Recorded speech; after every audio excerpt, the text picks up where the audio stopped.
तो फिल्म की शुरुआत में हमें सिम्बा द लायन किंग को दिखाया जाता है, जिसकी नाला से शादी होने के बाद एक छोटी बेटी कियारा भी थी। सिम्बा की वाइफ नाला जब एक दिन शिकार के लिए जाती है तो अपना रास्ता भटक जाती है। उसे घर का रास्ता नहीं आता था। वो एक गाय के नीचे बैठ के इस उम्मीद में कि एक दिन सिम्बा उसे जरूर लेने आएगा। उसकी एक्सपेक्टेशन के मुताबिक सिम्बा सच में उसे ढूंढने जा रहा है। वो अपनी बेटी कियारा से कहता है कि तुम बाकी लोगों के साथ साथ रहना और अपना ख्याल रखना, मैं तब तक तुम्हारी मॉम को लेकर आता हूँ। कियारा बाकी जानवरों के साथ एंजॉय ही कर रही थी कि तभी यहाँ पर रफीकी आ गई, जो मूवी में उसके ग्रैंडपा है। कियारा का दिल बहलाने के लिए वो उससे कहते हैं, आओ कियारा, मैं तुम्हें एक कहानी सुनाऊं। ये कहानी है एक लाइन मुफासा की, जो पहले तो एक आवारा जाना चाहता था, लेकिन फिर वो एक बादशाह बना। और यहीं से अब असल मूवी का स्टार्ट होता है और हम छोटे लाइन मुफासा को उसके मॉम डैड के साथ देखते हैं। वो बंजर जमीनों में रहते थे। काफी साल बारिश ना होने की वजह से यहाँ के सभी जानवर बहुत बीमार हो चुके थे। मुफासा अपने मॉम डैड से पूछता है, वो सामने जिन पहाड़ों में से रोशनी आ रही है वो पहाड़ कौन से हैं? उसकी मॉम ने बताया, उस जगह का नाम मिलेले है और एक दिन हम वहाँ जरूर जाएंगे। मैंने सुना है कि वहाँ हर चीज है और वहाँ जानवर बहुत अमन की जिंदगी गुजारते हैं। इनकी इन्हीं बातों के दौरान एक अच्छी चीज ये हुई कि बारिश बरसने लगी, जिसे देखकर सारे ही जानवर खुशी से झूम उठे। वो नहीं जानते थे कि उनकी ये खुशी कब बदनसीबी में बदल जाएगी। बारिश बढ़ते बढ़ते इतनी ज्यादा हो गई कि यहाँ सैलाब आ गया। इस सैलाब में बहुत से जानवर डूबने लगे और मुफासा भी उसी बहते पानी में गिर गया। उसके डैड उसे बचाने के लिए फौरन पानी में कूदे और उसे मुंह से पकड़ते हुए किसी तरह बचा भी लिया। इससे पहले कि वो भी पानी में डूब जाते, वो मुफासा को दूसरे पत्थरों की तरफ फेंक देते हैं, जहाँ से उसकी मॉम उसे अपने पास बुलाने की कोशिश कर रही थी, लेकिन मुफासा को डर लग रहा था। एकदम से बहते पानी के साथ यहाँ पे एक हाथी भी आ गया। हाथी के टकराने की वजह से यहाँ से वो बंद टूट गया, जिसके ऊपर मुफासा खड़ा था और मुफासा एक मरतबा फिर पानी में डूब गया। किस्मत उसकी अच्छी थी कि उसे पानी में बहती एक लकड़ी मिल गई, जिसके ऊपर चढ़ते हुए उसने अपनी जान बचाई। देखने को मिला कि पानी का बहाव मुफासा को बहाते हुए एक छोटे से तालाब में ले आया, जहाँ उसकी मुलाकात होती है अपने ही जैसे एक छोटे लाइन टाका से। टाका ने यहाँ तैरते हुए मुफासा को देखा तो उसने बताया कि तुम्हारे पीछे बड़े बड़े मगरमच्छ हैं।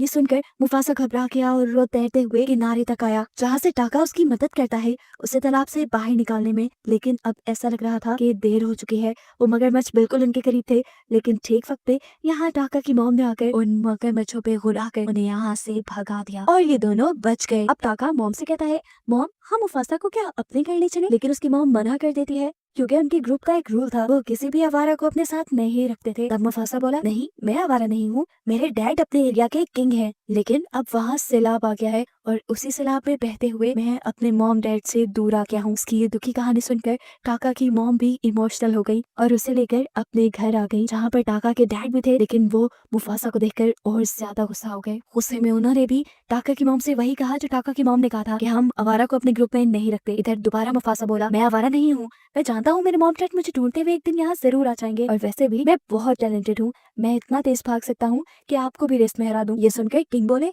अच्छा ठीक है, अगर ऐसे ही बात है तो तुम टाका को हरा कर दिखाओ, फिर हम तुम्हें अपने ग्रुप में रखने को मान जाएंगे। रेस शुरू हो जाती है और हम देखते हैं कि टाका की स्पीड मुफासा से कहीं ज्यादा थी। वो आगे आगे बढ़ रहा था। एक पॉइंट तो ऐसा भी आया कि मुफासा गलती से पानी में गिर गया। वो डूबने ही वाला था कि ठीक वक्त पे आकर टाका ने उसकी जान बचाई, जिसके बाद जब रेस कंटिन्यू हुई तब भी टाका आगे आगे था। वो चाहता तो बड़ी आसानी से ये रेस जीत जाता, लेकिन उसे एक दोस्त, एक भाई की जरूरत थी। ये कहते हुए उसने अपनी स्पीड कम कर दी और ऐसे मुफासा को ये रेस जीतने दी। ये देखकर टाका के डैड को बहुत गुस्सा आया कि टाका हार गया, लेकिन टाका इस सबसे बहुत खुश था, क्योंकि फाइनली उसकी इस हार से उसे एक भाई, एक दोस्त तो मिल गया है। वो तो इस चीज पे बहुत खुश था। लेकिन यहाँ उसके डैड उसे समझाते हैं, टाका ध्यान से रहना, ये जिसे तुम अपना भाई समझ रहे हो ये तुमसे तुम्हारा असल भी छीन सकता है। खैर अब दिखाया जाता है कि टाका और मुफासा दोनों ही एक दूसरे की कंपनी बहुत एंजॉय करते थे। जानवरों के साथ खेलते कूदते वो बड़े हो गए। सब कुछ नॉर्मल चल रहा था, लेकिन एक बात जो अब नॉर्मल थी, टाका के डैड ने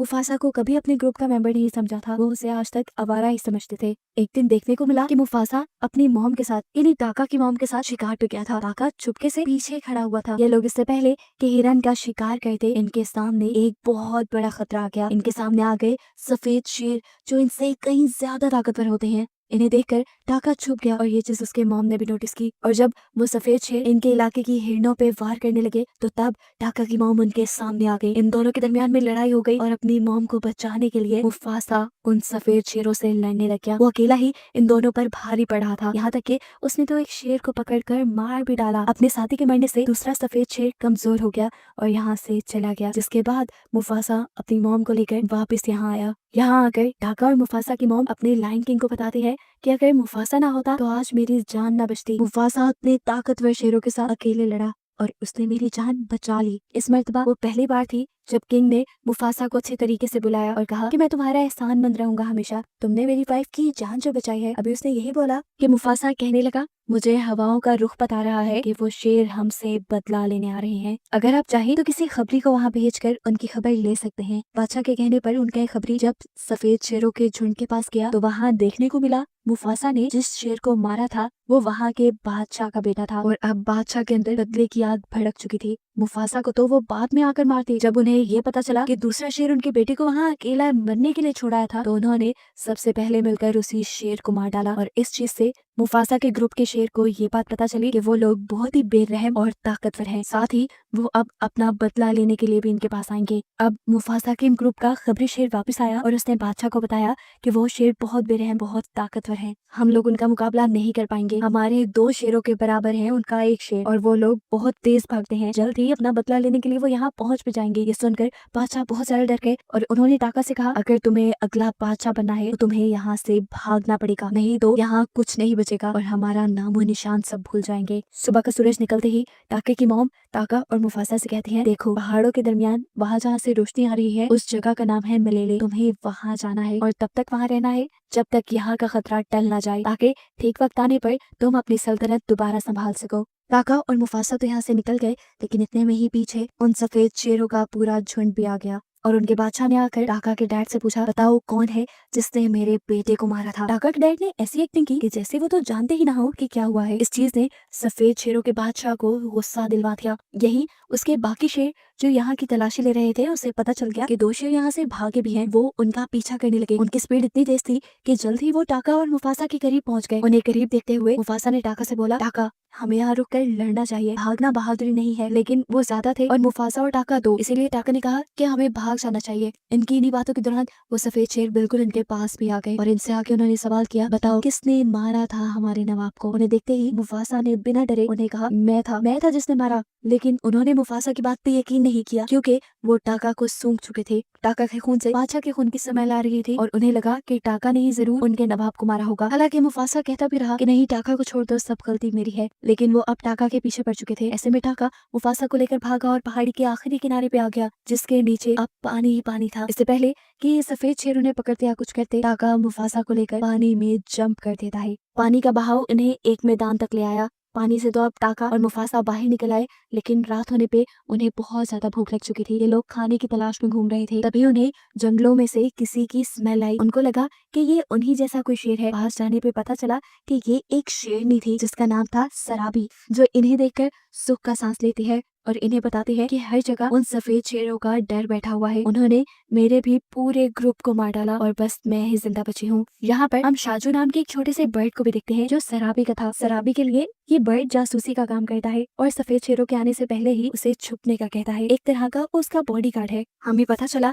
कि सराबी भी मलेले जाना चाहती है, जहाँ पर टाका और मुफासा जाना चाहते हैं अपनी हिफाजत के लिए। इसीलिए ये अपना आगे का सफर एक साथ कंटिन्यू करने का डिसाइड करते हैं। थोड़ा आगे जाने पर इन्हें खाने की खुशबू आई। खाने की क्या, ये तो बंदरों की खुशबू थी जिन्हें ये मार खाते थे। इन्हीं बंदरों के अंदर पहली मर्तबा मुफासा को मिला रफीकी। इस टाइम उसकी उम्र काफी कम है। रफीकी को उसके जैसे बंदर बिल्कुल पसंद नहीं करते, वो उसे अपने झुंड से निकाल चुके हैं। ऐसे में ही वो मिला है इन तीनों से। इससे पहले कि ये लोग रफीकी का शिकार करके उसे खा जाते, रफीकी उसे बताता है कि मुझे मलेले का रास्ता आता है। ये बात सुनकर वो तीनों हैरान हो गए। मुफासा ने कहा, सच बताओ? तो रफीकी ने कहा, हाँ, मैं पहले वहीं रहता था और अब मैं दोबारा मलेले ही जा रहा हूँ क्योंकि वहाँ पर मेरा भाई रहता है। भाई वाली बात तो झूठ थी, लेकिन हाँ उसे मलेरे का रास्ता आता था, ये बात सच थी। खैर ये बात जानकर कि रफीकी को मलेरे का रास्ता आता है, ये लोग उसे खाने का इरादा छोड़ देते हैं और उसे अपने ग्रुप में शामिल कर लेते हैं ताकि वो उन्हें आसानी से मलेरे तक पहुंचा दे। सफर करते करते सुबह हो जाती है और सराबी हवाओं के रुख से पता चलाती है कि वो सफेद शेर अभी भी उनका पीछा कर रहे हैं। सराबी को लगता है कि वो सफेद शेर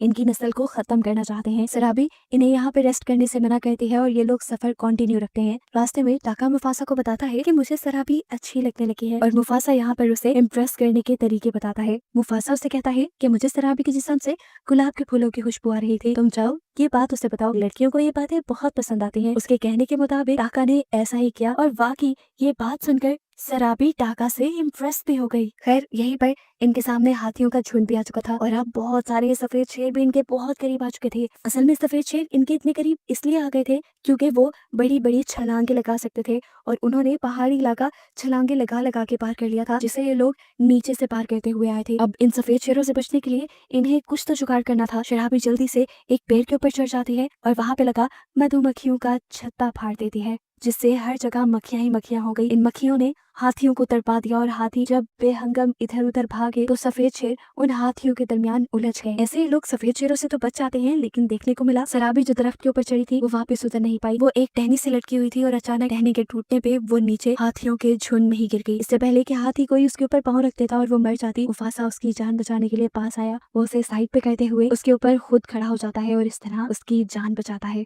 यहाँ देखने को मिला कि हाथियों का जो झुंड यहाँ पहाड़ों पे भाग रहा था, उनके तेज भागने की वजह से पहाड़ों पे बनी हुई ये चट्टानों के मीनार टूटने लगे और रास्ता वो बंद हो गया जहाँ से सफेद शेर इनके करीब आ सकते थे। सफेद शेरों का तो खतरा शुक्र करो टला, लेकिन अब सराबी बेहोश थी। रफीकी फौरन सराबी के पास आया और उसकी गर्दन की कुछ नसें दबाते हुए उसे होश में लेकर आया। सराबी उठते ही ये सवाल करती है, मेरी जान किसने बचाई? और फौरन बिना हिचकिचाए मुफासा झूठ बोल देता है कि तुम्हारी जान टाका ने बचाई। वो चाहता था कि सराबी टाका से इम्प्रेस हो जाए। मुफासा के इस झूठ से तो टाका खुद हैरान था। सराबी बाहर आकर टाका को थैंक्स कहती है। रफीकी जिसने सब सच देखा था, जो सब जानता था, उसके दिल में मुफासा के लिए इज्जत बहुत ज्यादा बढ़ गई, क्योंकि उसने देखा था मुफासा बहुत ज्यादा बहादुर होने के साथ बहुत बड़े दिल का भी मालिक था। वो अपने भाई के लिए एक ढाल बना हुआ था। ये लोग अपना सफर अब आगे कंटिन्यू करते हैं और बर्फीले पहाड़ों के पास पहुंच जाते हैं, जिन्हें पार करके ये लोग बस मलेरे पहुंच जाते। रोशनी इन्हें अपनी बहुत करीब दिखाई दे रही थी। ये लोग आगे बढ़ते जा रहे थे, लेकिन प्रॉब्लम ये थी कि जैसे जैसे ये आगे बढ़ रहे थे बर्फ में इनके पैरों के निशान बैठ रहे थे।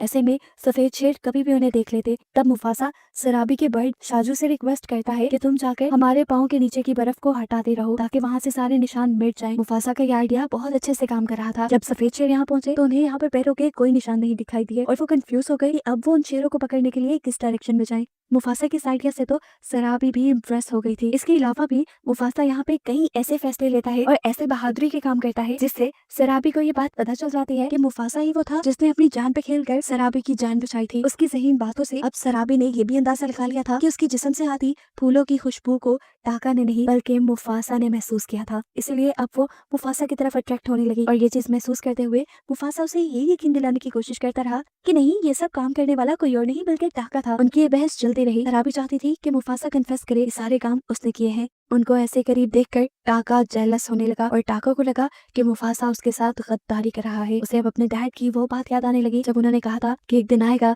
जब ये मुफासा तुम्हारा सब कुछ ले उड़ेगा। अपने गुस्से में टाका को और कुछ नहीं सोचता, उल्टा वो अब सफेद शेरों के पास चला जाता है और वहां जाकर उससे कहता है, तुम जानते हो वो कौन था जिसने तुम्हारे बेटे को मारा? वो मैं नहीं, वो मुफासा ही था। मेरी रगों में बादशाह का खून जरूर है, लेकिन तुम्हारे बेटे का खून मुफासा ने किया है और मुफासा को पकड़ने में मैं तुम्हारी मदद करूंगा, क्योंकि मुफासा से मैंने भी अपने कई बदले लेने हैं। टाका उससे कहता है, हम लोग मलेले की तरफ जा रहे हैं, अगर तुम चाहो तो मेरे पैरों के निशानों का पीछा करते करते हमारे पीछे आ जाओ, वहाँ तुम्हें मुफासा मिल जाएगा और तुम उसे मार देना। रात के अंधेरे में टाका ये जो जाल अपने भाई के लिए बचा चुका था, मुफासा इसके बारे में नहीं जानता था। रातों रात टाका वापस आ गया और सुबह होने पे इन्होंने अपना सफर शुरू कर दिया और पहाड़ी को पार करते हुए फाइनली ये लोग मलेले पहुंच भी गए। इस जगह को देखकर मुफासा की खुशी की इंतहा नहीं थी, क्योंकि वो हमेशा से इस जगह के बारे में अपनी मॉम से भी पूछा करता था और इसकी दिल से ख्वाहिश थी कि वो अपनी फैमिली के साथ यहाँ पे आता। मुफासा ने नोटिस किया कि यहाँ पे सारे जानवर काफी अमन से एक साथ मिलकर जिंदगी गुजार रहे हैं। कोई लड़ाई नहीं, कोई झगड़ा नहीं। उनका ये सारा अमन 1 मिनट में खराब हो जाता है जब ये सारे जानवर अपने पीछे सफेद शेरों के बादशाह को देखते हैं। असल में ये सारे जानवर भी सफेद शेर के बादशाह से डरते थे, क्योंकि इन सब के नाक में एक वक्त में इसने दम करके रखा हुआ था।